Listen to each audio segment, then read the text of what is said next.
কি করছেন কি তীব্র? যেতে দিন আমায়।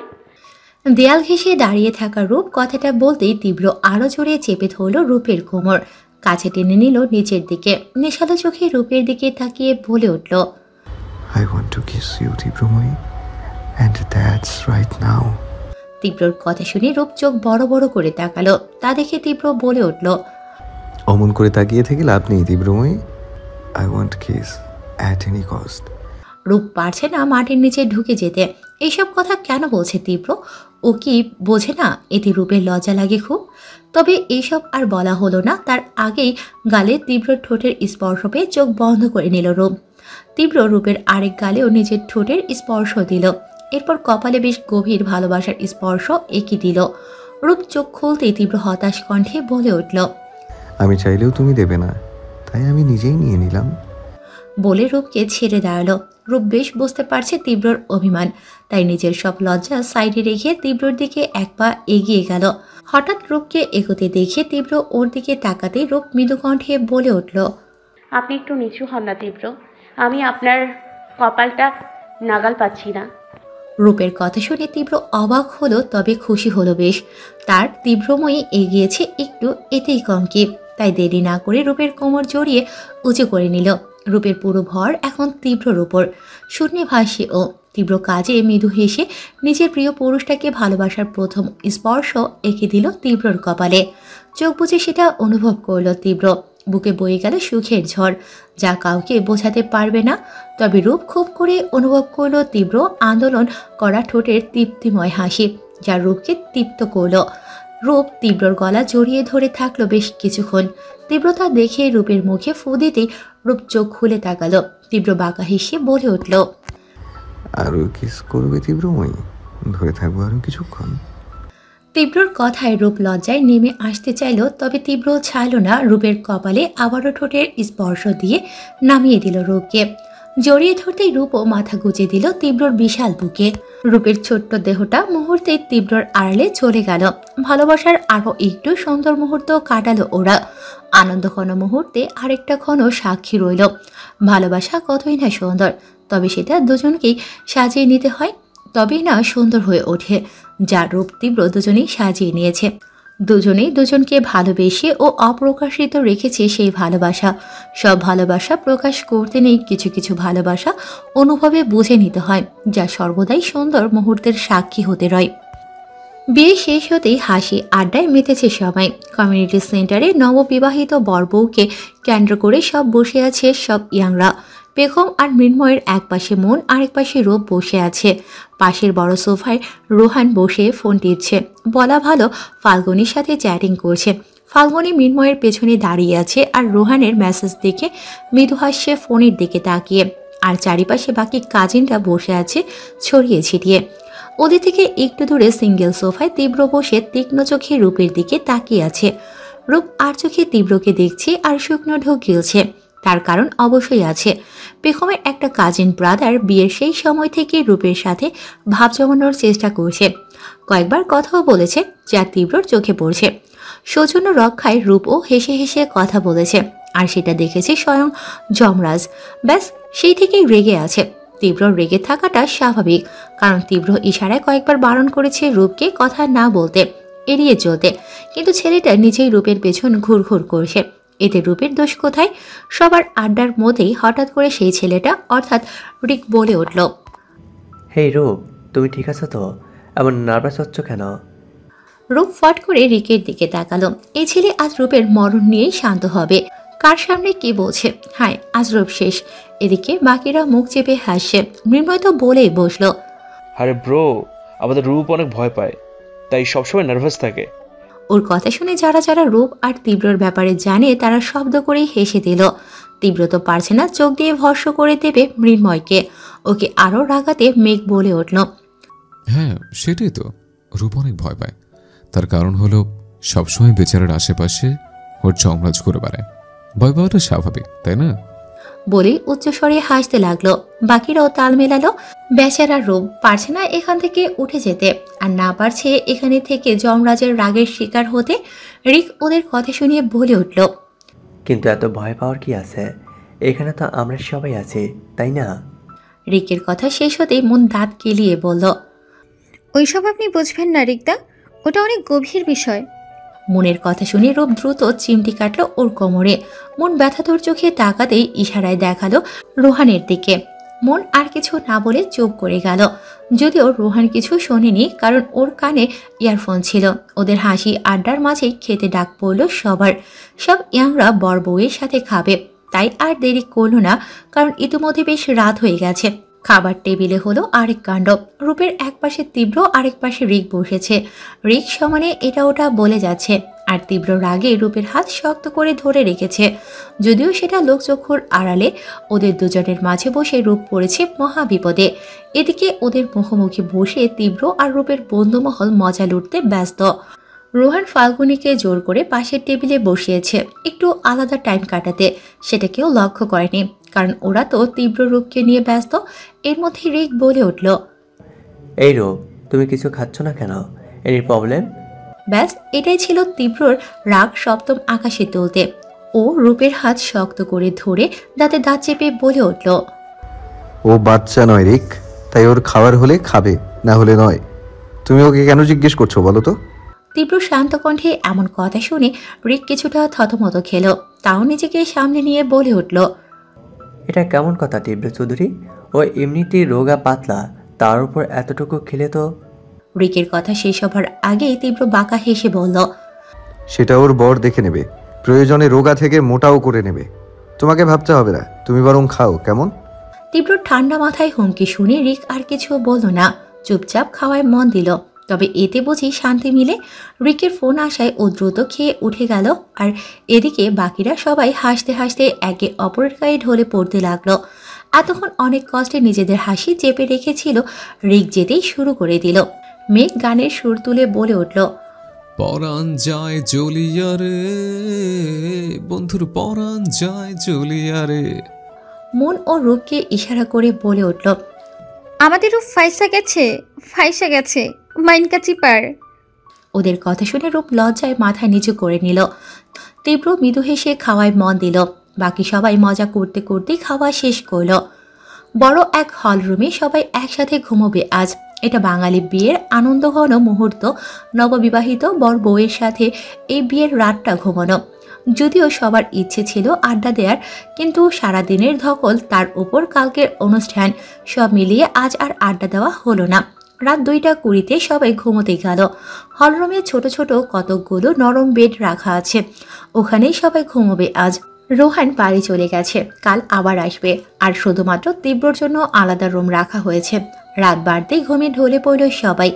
রাত বাড়তেই ঠান্ডার পরিমাণে প্রচণ্ড শীত লাগতে শুরু করলো রূপের। সেই সাথে মনে হলো ওর বেডটা যেন নড়ছে। ঘুমের কারণে চোখ খুলে তাকাতে পারছে না রূপ। তবুও পিট পিট করে চোখ খুলে বোঝার চেষ্টা করলো কি হচ্ছে ওর সাথে। মৃদু অন্ধকারে পুরুষালী অবয়ব দেখে মুহূর্তে অন্তরাত্মা কেঁপে উঠল ওর। নিজেকে বাঁচাতে চিৎকার করতে চাইল, তবে অতিরিক্ত ভয়ের কারণে মুখ দিয়ে একটু শব্দ বের হলো না। তাই না পেরে কেঁদে উঠল। ছাড়া পাওয়ার জন্য ছটফট করতেই কানে এলো পরিচিত কণ্ঠ, ওর প্রিয় পুরুষের কণ্ঠ। মুহূর্তেই শান্ত হয়ে গেল রূপ। তীব্রময়ী নড়ে না। রূপ একদম শান্ত হয়ে গেল। ভালো করে দেখার চেষ্টা করতেই বুঝলো তীব্রর কোলে ও। সামনে তাকিয়ে দেখলো তীব্র নিজের বরাদ্দকৃত রুমে নিয়ে এসেছে ওকে। রূপ তীব্রর গলা জড়িয়ে বলে উঠল, এখানে আনলেন কেন তীব্র? কেউ দেখে নিলে খারাপ ভাববে তো। তীব্র কিছু না বলে রূপকে বেরিয়ে শুয়ে দিল। রূপ হকচকিয়ে বলে উঠল, এখানে কেন আনলেন আমায়? আদর করতে। তীব্র কথা শেষ করে রূপের উপর আছোয়া হয়ে গেল। রূপ ভীতু চোখে তাকাতেই তীব্র বলে উঠল, আমায় জ্বালিয়ে খুব শান্তি পাও তাই না তীব্রময়ী? তাই তো আমার বারণ করা সত্ত্বেও পরপুরুষের সাথে কথা বলো। আমি তোমার কাছে পুরনো হয়ে গেছি তীব্রময়ী, নাকি আমায় সহজে পেয়ে গেছো বলে কদর করতে চাইছো না? তীব্র কথা শেষ করে রূপের দিকে পূর্ণ দৃষ্টিতে তাকিয়ে দেখল রূপের চোখ দিয়ে অনবরত জল পড়ছে, তবে কোনো রকম শব্দ ছাড়াই। মানুষ যখন প্রথম প্রিয় কারো কাছ থেকে সবচেয়ে বেশি কষ্ট পায়, তখন শব্দ করে কাঁদতে পারে না। নিশ্চুপ জলধারা বয়ে যায় চোখ থেকে, যা কেউ বুঝতেই পারে না। রূপেরও এখন তেমনই লাগছে তীব্রর কথা শুনে। রূপের চোখে জল দেখে তীব্র ওর গালে হাত দিয়ে উত্তেজিত কণ্ঠে বলে উঠল, এই তীব্রময়ী কাঁদছো কেন? আমার কথায় কষ্ট পেয়েছো? আমি সরি, সত্যি ভীষণ সরি। এই তাকাও, তাকাও না আমার দিকে। রূপ মুখ ঘুরিয়ে ফুপিয়ে কাঁদতে লাগলো। তাকালো না তীব্রর দিকে। দোষ না করেও ওকে দোষীর সাজা স্বরূপ এইসব কথা শোনালেন তীব্র। তাকাবে না তীব্রর দিকে, খারাপ পুরুষ। নিশুতি রাত, বাহিরে বাতাসের আন্দোলন, আকাশ জুড়ে মেঘের ঘনঘটা, সেই সাথে রোম জুড়ে মৃদু কান্নার শব্দ। রোমের এলোমেলো পর্দাগুলো সমান তালে উড়ে চলছে। বাহিরে পাল্লা দিয়ে বাড়ছে মেঘের গর্জন, সেই সাথে বাড়ছে তীব্র হৃদয় দহন। তার তীব্রময়ী কাঁদে কেন? তার কথায় বুঝে কাছে, কিন্তু এতে যে ওর কষ্ট হচ্ছে তা কি বোঝে না এই রূপকন্যা? আর সহ্য হলো না তীব্রর। দ্রুত জড়িয়ে ধরল রূপকে, মৃদু স্বরে বলে উঠল, কাঁদে না তীব্রময়ী, কষ্ট হয় বুকে। রূপ থেমে গেল, চোখ মুখ চেপে কান্না নিবারণের চেষ্টা করল। তার প্রিয় পুরুষটার কষ্ট হোক তা সে চায় না, একদমই না। তাই তো থেমে গেল। তীব্র মৃদু হেসে বলল, তোমাকে অন্য কারোর সাথে দেখলে কষ্ট হয় অনেক, মনে হয় হারিয়ে ফেলেছি তোমায়। তাই তো উন্মাদ হয়ে উঠেছিলাম, যা নয় তাই বলেছি। আমি ক্ষমা চাইছি তীব্রময়ী, এমন আর হবে না। রূপ তীব্রর বুকে বুক লুকিয়ে বলে উঠল, আমি ইচ্ছে করে থেকেছি নাকি? ওই ব্যাটাই তো আমার পেছনে ঘুরছে, দেখেননি আপনি? তীব্র গম্ভীর কণ্ঠে বলল, রূপের জৌলুস ছিটকে পড়ছে কি না, তাই তো ছেলেদের লাইন লেগে যায়। আর কয়েকদিন পর বিয়ের প্রস্তাবও আসবে। এমন করে বলছেন কেন? আমার কি দোষেতে? তীব্র উঠে বসল রূপকে বুকে নিয়ে, তারপর ভওয়াল কণ্ঠে বলে উঠল, তোমার যেহেতু দোষ নেই তাই তোমায় ছেড়ে দিলাম, কিন্তু যার দোষ তাকে তো শাস্তি পেতেই হবে, তাই না? তীব্রর ভয়াল কণ্ঠ শুনে রূপের প্রাণ পাখি আকাশপথে উড়াল দেবে। তার উপর রিককে শাস্তি দেওয়ার কথা শুনে ভয়ে ভয়ে বলে উঠল। কি করবেন আপনি? তীব্র কিছু না বলে বাঁকা হাসল। এই হাসির মানে কতটা ভয়ঙ্কর তার রূপ ঠাউর করতে পারল না। পারলে হয়তো এখনই ভয়ে অজ্ঞান হয়ে যেত। বাকি রাতটা তীব্রর বুকেই কাটালো রূপ। রূপ ঘুমিয়ে গেল, তীব্রর চোখে ঘুম ধরা দিল না। প্রেয়সীর নিকটে থাকলেও শান্তিতে চোখ জোড়া এক করতে পারে না তীব্র। সেই সময়টা অনুভব করেই কাটিয়ে দেয়। প্রশান্তির ঘুম তো সেদিন আসবে যেদিন ওর তীব্রময়ী ওর নামে বাধা পড়বে। কমিউনিটি সেন্টারের বড় হল রুমটায় সবাই বসে আছে। একটু পরে যে যার বাড়িতে চলে যাবে। পেখমকে বিদায় জানিয়ে সবাই যাবে। রোহান নিতে এসেছে রূপকে। রূপ আর মন সেই কখন থেকে কেঁদে যাচ্ছে পেখমকে জড়িয়ে ধরে। ওদের পাশে নীল, ঈশান, ঋদ্ধি ওরাও যোগ দিয়েছে বিষাদ মুখে। শত হোক ছেলেরা তো আর কাঁদতে পারে না। মৃন্ময় আগামী সপ্তাহেই পেখমকে নিয়ে বিদেশে চলে যাবে। ওদের আবার এমন মুহূর্ত আসবে কিনা কেউ বলতে পারছে না। তাই যেটুকু সময় আছে সেটাই উপভোগ করে নিচ্ছে ওরা। ওদের এই কান্নাকাটির জন্য বাকিরা সুযোগ পাচ্ছে না কান্নাকাটি করার। এমনকি পেখমের মা পিসিরা মিলে ওদের কান্না থামাতে ব্যস্ত হয়ে পড়েছে। মৃন্ময় মেঘ অসহায় হয়ে বসে আছে। এর মধ্যেই রিকের মা হন্তদন্ত হয়ে নিচে নেমে এলেন। এতক্ষণ তিনি উপরে ছিলেন। ওনাকে এভাবে নামতে দেখে সবাই অবাক হয়ে তাকালো, শুধু তীব্র মেঘ মৃন্ময় বাদে। উনি নেমে এসে কান্না করে বলে উঠলেন, রিক হসপিটালে ভর্তি, ওর অ্যাক্সিডেন্ট হয়েছে সকালে। বলে কান্নায় ভেঙে পড়লেন। সবাই অবাক বিস্ময়ে তাকিয়ে আছে। এত বড় ঘটনা ঘটে গেল, অথচ ওরা এখন খবর পাচ্ছে। রূপ তীব্রর দিকে তাকিয়ে দেখলো তীব্র ভাবলেশহীনভাবে ফোন টিপে যাচ্ছে। ভয় রূপ অনবরত ঢোক গিলতে লাগলো। রিকের মা বেরিয়ে যেতে চাইলে বেগমের মা বলে উঠলেন, একা যেও না দিদি। তারপর রোহানকে বলতেই ও রাজি হয়ে গেল। বাড়ির প্রায় সব বড়রাই হসপিটালের উদ্দেশ্যে বেরিয়ে গেলেন। আর যাওয়ার আগে বলে গেলেন বেগমের বিদায় বিকেলে হবে। এখন রিককে দেখতে যাওয়া জরুরি। ওরা যেতেই মৃন্ময় আর মেঘ হাসিতে ফেটে পড়ল। তীব্র মৃদু হাসল। ওদের দিকে বাকিরা আহম্মকের মতো তাকিয়ে আছে। বেগম অবাক স্বরে মৃন্ময়কে জিজ্ঞেস করল, তোমরা হাসছো কেন? এমন পরিস্থিতিতে কেউ হাসে? না জানি কি অবস্থায় আছে রিকদা। বেগমের কথা শেষ হতেই মেঘ শব্দ করে হাসতে লাগলো, যেন মজার কোনো জোকস বলা হয়েছে এখানে। মৃন্ময় হাসতে হাসতে বেগমকে এক হাতে জড়িয়ে ধরে বলে উঠল, রিল্যাক্স বেগম রানী, তোমার রেগদার কিছুই হয়নি, শুধু হাত ভেঙে গেছে আর পায়ে ইনজুরি হয়েছে। এতে করে বেচারা মাত্র 1 মাস বেড থেকে উঠতে পারবে না, এছাড়া আর কিছুই হয়নি, বুঝলে? ওর কথা শুনে হাই লেভেলের অবাক হলো ওরা। হাতে পায়ে ইনজুরি হয়েছে, 1 মাস নাকি বেড থেকে উঠতে পারবে না। আর এই ছেলে বলে কিনা কিছুই হয়নি। মন বিস্মিত কণ্ঠে বলে উঠল, এত কিছু হয়েছে আর তোমরা বলছো কিছুই হয়নি? ওর কথা শুনে মেঘ আর মৃন্ময় হেসে মাথা নাড়ালো, যেন সত্যি কিছু হয়নি। ঈশান সন্দিহান কণ্ঠে বলল, কিন্তু তোমরা জানলে কি করে? তোমরা তো এর বাড়ি থেকে বেরই হওনি। ওর কথা শুনে বাকিরাও অবাক হলো। সত্যি তো, কিন্তু রূপ একটুও অবাক হচ্ছে না, কারণ ও খুব ভালো করেই জানে এসব তীব্রর কাজ। মেঘ বলে উঠল। কারণ কাজটা তো আমরাই করেছি। ওরা অবাক হতেই পেছন থেকে আরেকটা কণ্ঠ শোনা গেল। পুরো কাজটা কি আমি করেছি মেঘদা? সবাই পেছন ফিরে দেখলো অপরিচিত একটা ছেলে দাঁড়িয়ে। কেউ চিনল না কে এটা, তবে ছেলেটাকে দেখে মেঘ মৃন্ময় তীব্র মৃদু হাসল। ছেলেটা নিজেই এগিয়ে এসে বলল, আমি সুমন, তীব্র স্যারের পিয়ে, আর আমি এই মংসা কাজটা করেছি। কথাটা বলতেই তীব্র কাশি দিল, যাতে করে সুমন তীব্রর দিকে তাকিয়ে ঢোক গিলে বলে উঠল, না না, সব ক্রেডিট কিন্তু স্যারের ছিল। এবার সবাই বুঝলো রিকের অ্যাক্সিডেন্টের কারণ, কিন্তু ওরা অবাক হলো তীব্রের ভালোবাসার ধরন দেখে। সামান্য একটু বিরক্ত করায় আর পেছন ঘোরায় এত বড় শাস্তি দিল। বাপরে! ওদের অবাকের মাঝে নীল বলে উঠল, কিন্তু কি করে এসব করলে? সুমন গড়গড় করে বলতে লাগলো, কাল রাতে স্যার আমায় ফোন দিয়ে বলেছিল সকালে গাড়ি নিয়ে চিলড্রেন পার্কের সামনে অপেক্ষা করতে, তাই আমি ওখানে ভোরবেলা থেকে দাঁড়িয়েছিলাম গাড়ি নিয়ে। সুমন থামতে মেঘ বলে উঠল, আমাদের তো তীব্র ভোর রাতে ডেকে নিয়ে গেল ওখানে, আর তারপরেই মহৎ কাজ ছেড়ে এলো। এই তীব্র, বাকিটা তুই বল না। শেষ কথাটা তীব্রর দিকে তাকিয়ে বলল। তীব্র মৃদু হেসে বলে উঠল, আমি জানতাম রিক সকালে মর্নিং ওয়াকে যায়, সেটা কাল দেখেছিলাম, তাই সকাল সকাল ওকে হয়রান করলাম। সবাই উৎসুক হয়ে তাকিয়ে আছে বাকিটা জানার জন্য। এবার মৃন্ময় বলে উঠল, গাড়িতে কালো গ্লাস ছিল, তাই ভেতরে কে আছে তা দেখতে পায়নি রিক। ওর ওয়ার্কিংয়ের মাঝেই পেছন থেকে হালকা করে গাড়ি দিয়ে ধাক্কা মারে তীব্র।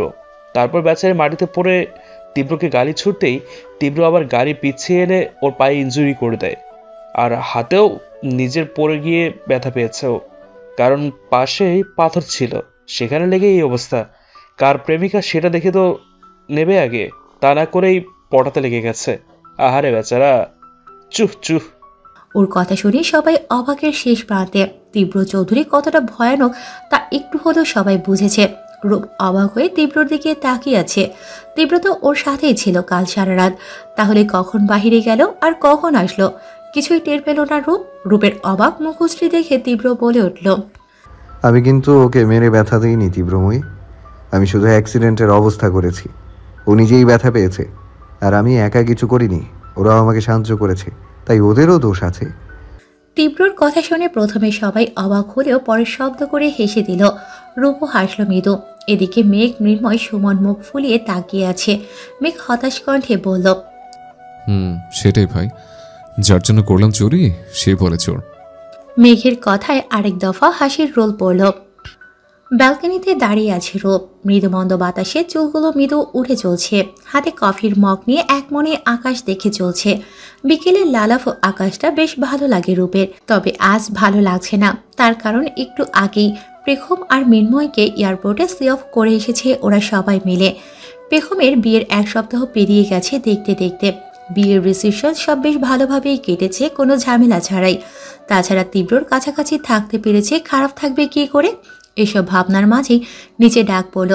রূপ বুঝল না কেন ডাকছে, তাই কৌতূহল নিয়ে নিচে পা বাড়ালো। সিঁড়ি দিয়ে নামতে নামতে দেখলো বাড়ির সবাই বসে আছে ড্রয়িং রুমে। এই বিকেলবেলা হঠাৎ কি হলো বুঝলো না রূপ। নিচে নেমে মিসেস অনিশার কাছে দাঁড়ালো। ওর পাশেই দাঁড়িয়ে আছে মিসেস ত্রিনা। বড় সোফায় বাড়ির বড়রা বসে আছে। পাশের সিঙ্গেল সোফায় রণ বসে আছে, আর রোহান রনর সোফার হ্যান্ডেলে বসে আছে। বিপরীত পাশের সিঙ্গেল সোফায় রোশন মাথা নিচু করে বসে আছে। মিসেস মল্লিকা বড় ছেলের দিকে গম্ভীর দৃষ্টিতে তাকিয়ে বলে উঠলেন, বিয়ে কেন করতে চাইছিস না তুই? সমস্যা কি তোর? রোশন মাথা তুলে তাকালো, তারপর ধীর কণ্ঠে বলে উঠল, আমি একজনকে পছন্দ করি মা, তাই তাকে ছাড়া অন্য কাউকে বিয়ে করা আমার পক্ষে সম্ভব নয়। ওর কথা শুনে সবাই হতবাক হয়ে গেল। শান্তশিষ্ট ছেলেটা ও কাউকে পছন্দ করতে পারে, এটা বাড়ির কারোরই বিশ্বাস হচ্ছে না। রৌনক ব্যানার্জি গম্ভীর কণ্ঠে বললেন, কবে থেকে চলছে এসব?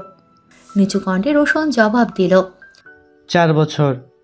রোশনের কথায় সবাই বিস্ময়ে হতবাক হয়ে গেল। এতদিন ধরে পছন্দ করে আর ওরা কেউ জানতেই পারল না? রিমন ব্যানার্জি হালকা স্বরে বললেন, আচ্ছা সে না হয় বুঝলাম, কিন্তু মেয়ে কোথায় থাকে? নাম কি তার? রোশন বলতে ভয় পাচ্ছে বেশ, কি করে বলবে প্রতিবেশী দেশের মেয়েকে ভালোবাসি সে, কিন্তু এখন না বললে পরে সমস্যা হতে পারে, তাই বলল। রুদ্রাজিৎ চ্যাটার্জি, ভারতে ওর মামা বাড়ি আছে। রূপক ব্যানার্জি অবাক স্বরে বললেন। এখানে মামা বাড়ি, তাহলে বাড়ি কোথায় তার? বাংলাদেশ। রোহন এবার অবাক হয়ে বলল। দা ভাই, তুমি ভারতের মেয়ে ছেড়ে বাংলাদেশ চলে গেছো? রনও বলে উঠল। ব্রো, ভারতে মেয়ে পেলে না? রোশন সবার দিকে তাকিয়ে করুণ স্বরে বলে উঠল। আমি ওকে ভালোবাসি, এটাই কি যথেষ্ট নয়? কেউ আর কিছু বলল না। ব্যানার্জি বাড়ির প্রতিটি মানুষ যথেষ্ট আধুনিক, তাই ছেলে মেয়ের পছন্দের উপর গুরুত্ব দেয়া হয়, তাই রোশনের পছন্দকে কেউ অমত করল না। রিমন ব্যানার্জি গম্ভীর কণ্ঠে বললেন। তবে তাই হোক, আমরা মেয়ের মামা বাড়িতেই প্রস্তাব নিয়ে যাব, তারপর না হয় মেয়ের বাড়ির লোকের সাথে কথাবার্তা বলে এগোনো হবে। রিমন ব্যানার্জির কথায় সবাই বেশ খুশি হল। মিসেস মল্লিকা উঠে এসে রোশন এর মাথায় হাত বুলিয়ে বলে উঠলেন। যাক, বাড়ির বড় ছেলেটার বউ আসবে তাহলে। এরপর একে একে সব ছেলেদের বিয়ে দিয়ে বউ নিয়ে আসবো। রোহান অবাক স্বরে বলল। ছেলেদের বিয়ে দিয়ে বউ আনবে ভালো কথা, কিন্তু একমাত্র আদরের মেয়ের বিয়ে দিয়ে জামাই আনবে না কেন? বর্দা ভাইয়ের বিয়ের পরই এই পেতনিকে বিদায় করো। রোহানের কথায় বাড়ির সবাই হেসে দিল। রূপ রেগে রোহানকে মারতে উদিত হতেই রনক ব্যানার্জি গম্ভীর কণ্ঠে বলে উঠল। আমাদের একমাত্র রাজকন্যার সাথে রূপকথার রাজকুমার এনে দেব কেমন? রূপ হতাশ কণ্ঠে বলে উঠল। তুমি আমার বদনাম করলে মেজো বাবা, সেই তো তোমাদের ছোট ছেলের কথা মতো বিয়ে দিতে চাইছো। ধুর, যাও, কথা নাই। মিসেস রিনা হালকা হেসে রূপকে জড়িয়ে ধরে নিজ স্বামীকে ধমকে বললেন। এই এই, একদম আমার মাকে বিয়ে দিতে চাইবে না। আমার মামনিটা কোথাও যাবে না, বুঝলে? ওনার কথায় শুধু রৌনক ব্যানার্জি নয়, বাড়ির সবাই মুস্কি হেসে মাথা নাড়লেন। মেয়েরা আদুরে হয়, আর সেই আদরটা ব্যানার্জি হাউসের সবাই টিকিয়ে রেখেছে। রূপকে আদরে রেখেছে, আর রাখবে নাই বা কেন, একমাত্র রাজকন্যা ব্যানার্জি হাউসের। মাত্র মিটিং সেরে কেবিনে ঢুকলো তীব্র। আজ বড়সড় এক ডিল ফাইনাল হলো। এই ডিলটা ভীষণ ইম্পর্টেন্ট। জংশন স্টেশনের পাশে বড়সড় এক পার্ক আছে। এই পার্কের ঠিক পাশেই ফাঁকা মাঠ পড়ে আছে, আর এই মাঠে প্রায় 150 পরিবার মানুষের বসবাস, যারা সবাই তিরপাল টানিয়ে জীবনযাপন করে থাকে। এই মাঠে তীব্র শপিং মল গড়ে তুলবে, তার কারণ আশেপাশে বেশ কয়েকটা পার্টি অফিস আরও নানান প্রতিষ্ঠান আছে, যার দরুন সেখানে প্রচুর মানে বিক্রয় হবে। আর এটা নিয়েই আজ বিদেশি কোম্পানির সাথে মিটিং ছিল। ধৈর্য আর বুদ্ধিদীপ্ত তীব্রর সাথে কাজ করতে দেশ বিদেশ থেকেও নানান বড় বড় কোম্পানি ডিল করতে দিনের পর দিন অপেক্ষা করে। তীব্র এসব ভাবতেই চেয়ারে বসল। ডেস্কের ওপরে রাখা রূপের হাস্যোজ্জ্বল ছবির দিকে তাকিয়ে সামান্য হেসে ছবিটিতে হাত বোলালো। ঠিক তখনই কেবিনে কেউ নক করতে তীব্র চেয়ারে হেলান দিয়ে চোখ বুজে বলে উঠল, কাম ইন। দরজা খুলে সুমন হন্তদন্ত হয়ে কেবিনে ঢুকে বলে উঠল, স্যার, এটা কি ঠিক হলো? এভাবে এত মানুষের বাসস্থান কেড়ে নিয়ে আমরা? তীব্র চোখ খুলে তীক্ষ্ণ দৃষ্টিতে তাকাতেই সুমন চুপ করে গেল। তীব্র পুনরায় চেয়ারে হেলান দিয়ে বলে উঠল, তুমি এতদিন আমার সাথে থেকেও আমাকে চিনতে পারলে না সুমন। তীব্র কখনো অন্যায় কাজ সমর্থন করে না, আর না কোনো অন্যায় করে। সে তো শুধু অন্যায়কারীকে বিনাশ করতে জানে। শেষ কথাটা চোয়াল শক্ত করে বলে উঠল। সে আর দৌড়ন সুমন ভয়ে কেঁপে উঠল। তীব্র উঠে দাঁড়ালো, এগিয়ে গেল থাই গ্লাসের সামনে। থাই গ্লাসে এক হাত রেখে আরেক হাত পকেটে ঢুকিয়ে বলে উঠল, ওখানের বসবাস করা সমস্ত মানুষদের জন্য আমি ফ্ল্যাট কিনে দেওয়ার ব্যবস্থা করেছি। সব পরিবার একটা করে ফ্ল্যাট পাবে, তার সাথে ফ্ল্যাটের মালিকানাধীনও সেই পরিবারেরই হবে, যা সল্ট লেকের পাশে অবস্থিত। সুমন অবাক স্বরে বলে উঠল, শর্ট লেক নাম্বার 2 গেটের কাছে অবস্থিত 15 তলা বিল্ডিংটা স্যার। তীব্র হেসে মাথা নাড়ল। সুমন অবাক চোখে তাকিয়ে রইল তীব্রর দিকে। এই মানুষটার আর কত রূপ দেখবে ও? বস্তির মানুষদের ফ্ল্যাট দেবে ভাবা যায়? না জানি ওই নিম্নবিত্ত মানুষগুলো কত খুশি না হবে। সুমনের ভাবনার মাঝেই তীব্র বলে উঠল, এখন যাও সুমন, সব কিছুর তদারকি করো, কোনো কিছু যাতে উল্টাপাল্টা না হয়। সব কিছু ঠিকঠাক চাই আমার। সুমন সাথে সাথেই বলে উঠল, কোনো কিছু এদিক ওদিক হবে না স্যার, আমি সব দেখে রাখবো। বলেই চলে গেল। তীব্র নিচের ব্যস্ত শহরের দিকে তাকিয়ে ভাবতে লাগলো এই হঠাৎ সিদ্ধান্তের কারণ। আসলে বস্তির সবার উপর নিদারুণ অত্যাচার চালায় কিছু মানুষরূপী হায়নারা, যার দরুন ওদের জীবনযাত্রার ভয়াবহ প্রভাব পড়ে। এই খবর তীব্রর কাছে এসেছে 1 মাস আগে। ওই বস্তির মানুষরা অনেক বড় বড় ব্যক্তিবর্গের কাছে সহায়তা চেয়েছে, কিন্তু লাভের লাভ কিছুই হয়নি, কারণ বড়লোকেরা তো এই মানুষগুলোকে মানুষ বলে মনেই করে না। তীব্রর কাছে খবর আসতেই তীব্র ফ্ল্যাট দেওয়ার কথা ভেবে নেয়, কিন্তু মাঠ তো ফাঁকা রেখে লাভ নেই, তাই শপিং মলের সিদ্ধান্ত। এতে করে তীব্ররও লাভ, আবার ওই অসহায় মানুষগুলোরও লাভ। তবে এইসব তীব্র এখনই কাউকে জানাতে চাইছে না, তাই সুমনকেও খুলে বলেনি কিছু। এসব ভেবে তীব্র ডেস্কে গিয়ে বসলো। এখন কাজের চাপ বাড়বে বই কমবে না, না জানি নিজের তীব্রময়ীর দেখা পাবে কবে। উজ্জ্বল রাতের আলোতে স্পষ্ট চারপাশ, সেই সাথে স্পষ্ট বিষাদিনী এক রূপকন্যার বিষণ্ণ মুখশ্রী। রাতের আকাশের দিকে চেয়ে আছে এক মনে।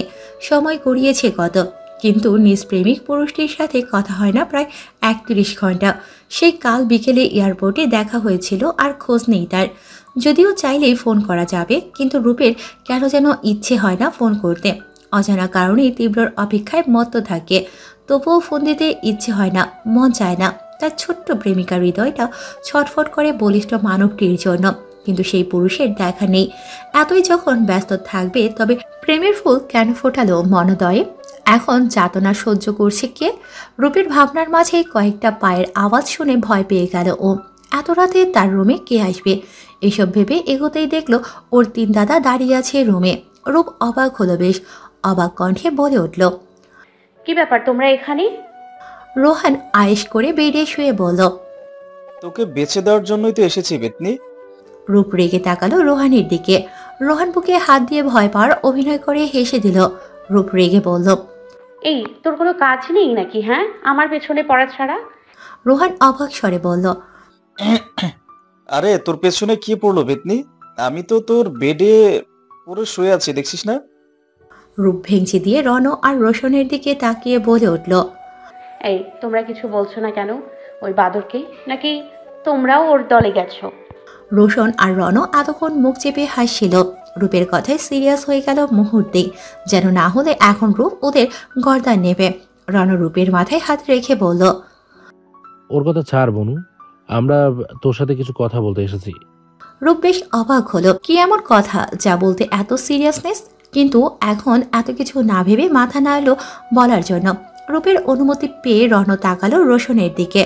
রোশন কিছু ইশারা করতে রণ রোহানের দিকে তাকালো, তাই দেখে রোহন বেড থেকে উঠে বলল, তোর সাথে তীব্র চৌধুরীর কি সম্পর্ক রূপ? হঠাৎ এমন কথায় হক চুকিয়ে তাকালো রূপ। এ কথা কেন জিজ্ঞেস করছে ওকে, আর কেনই বা করছে? তখনই মনে পড়ল বেগমের বিয়েতে তীব্র রূপের অনেক ক্লোজ ছিল, আর সেখানে তো রোহনও ছিল। তবে কি ওরা জেনে গেছে তীব্রর সাথে রূপ? না না, ভয়ে রূপের আত্মা শুকিয়ে যাওয়ার উপক্রম হয়েছে। সত্যিই কি জেনে গেছে ওরা? তবে কি তীব্র রূপের হৃদয়ে বিচ্ছেদের সুর বাজতে চলেছে? ব্যালকনিতে বসে নিজ জীবনের হিসাব মেলাতে ব্যস্ত অভ্র। বুকের ভেতরটা বড্ড হাহাকার করছে। আজ তার পাশে কেউ নেই, নেই নিষ্প্রিয় মানুষগুলো। কাকে আঁকড়ে বাঁচবে ও? সবাই তো ওই আকাশের তারারূপে অবস্থান করছে, তাহলে ও কেন বেঁচে আছে? ওকে কেন নিয়ে যাচ্ছে না সৃষ্টিকর্তা ওর প্রিয়জনদের কাছে? ওকে বাঁচিয়ে রেখেছে কি শুধুই শত্রু ধ্বংস করতে, নাকি অচেনা কোনো অতীত জানতে, যে কিনা ওর পুরো পরিবার প্রিয়জন ধ্বংস করেছে? এসব ভাবতে ভাবতে বিড়বিড় করে বলে উঠল অভ্র, তোকে আমি ছাড়বো কোনোদিনও না। নিঃসঙ্গভাবে শেষ করব তোকে। তোর জন্য আমি হারিয়েছি নিজ সুখকে, হারিয়েছি মাথার বটগাছটাও। নিঃস্ব হয়েছি আমি সব দিক থেকেই। তোকে ছেড়ে দেই কিভাবে? তোকে শেষ করতে যা যা করতে হবে তাই করব। আমি তোকে ছাড়বো না। বন্ধনের উপর নাম ছিন্ন, পুরোই বিপরীত। কথাটা বলে বিকট শব্দে হাসতে লাগলো অভ্র। এক সময় হাসতে হাসতেই চোখের কোণে জল জমে গেল। একটু পরেই তা কান্নায় পরিণত হলো। কতটা কষ্টে থাকলে মানুষ হাসতে হাসতে কাঁদতে পারে তা অভ্র জানে, খুব ভালো করেই জানে। দিনের আলোয় রাগী দাপটে মানুষটাও রাতের আড়ালে মুখ লুকিয়ে কাঁদে, কষ্টগুলো উড়িয়ে দেয় রাতের আধার সাক্ষী রেখে। রাত বাড়তেই বাড়ল আর্তনাদ, শব্দে মুখরিত হলো চারিপাশ। অনেকদিন পর বনের রাজা জেগে উঠেছে। আবারও শুরু হয়েছে হত্যালীলার ধ্বংস খেলা। গরম জলে ডুবিয়ে উঠাচ্ছে কিছু হায়নাকে। তাদের শরীর লাল বর্ণ ধারণ করেছে ইতোমধ্যে। সামনে রাজকীয় সিংহাসনে বসে সেই দৃশ্য উপভোগ করছে টিসি মাফিয়া কিং। একটু পরই হুঙ্কার দিয়ে বলে উঠল, ওই ওদের শরীরে মরিচের গুঁড়া ছড়িয়ে দে, যাতে আর কারো সম্মানহানি করতে না পারে, কোনো নারীকে যাতে অচিরেই ছড়ে পড়তে না হয়। কিংয়ের আদেশ অমান্য করার সাহস কারণেই, তাই ভয় থাকলেও কেউ অমানুষগুলোর শাস্তিস্বরূপ মরিচ গুঁড়ো ছড়িয়ে দেয়া হলো। মুহূর্তে দ্বিগুণ আর্তনাদে ভারী হলো ধ্বংসরাজ্যের প্রতিটি দেয়াল, যেই দেয়াল সাক্ষী এই নরপশুদের হত্যালীলার। আজ এই হত্যালীলার মূল কারণ হচ্ছে 7 জন জোয়ান ছেলে পুরুষ মহিলা কলেজের এক ছাত্রীকে র্যাগিং করার অপরাধে মেয়েটি থাপ্পড় মেরেছিল, আর তাই সেই রাতেই মেয়েটিকে গণধর্ষণ করা হয়েছে। আর প্রমাণ লোপাট করতে মেরে ফেলেছে মেয়েটিকে সেখানেই। মেয়েটির বাবা মা আইনি পদক্ষেপ নেয়ায় তাদের ঘরবাড়িতে আগুন লাগিয়ে জীবন্ত হত্যা করা হয়েছে।